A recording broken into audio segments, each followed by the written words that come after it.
गीता कोणाला सांगितली? अर्जुनाला. मग आता ही खरंच अर्जुनाला सांगितली का हो? माझा प्रश्न आहे.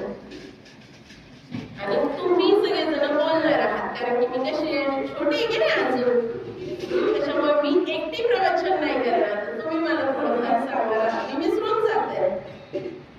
गीता कोणाला सांगितली भगवंतानी? अर्जुनाला सांगितली.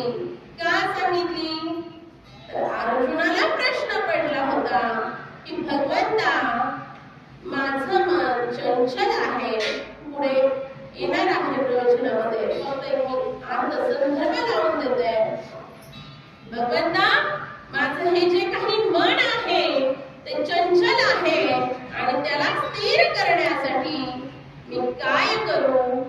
त्यावेळेस भगवंत सांगतात, अरे तुझं हे मन जे आहे ते मला दे.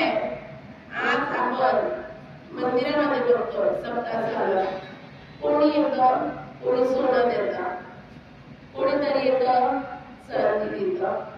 ज्याचं सोनंही द्यायचं बळ ज्याच्याकडे नाही, ज्याला चांदीही द्यायचं बळ नाही, कमीत कमी वस्त्रदान करतं.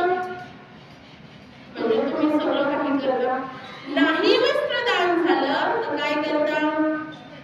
अन्नदान करता की नाही?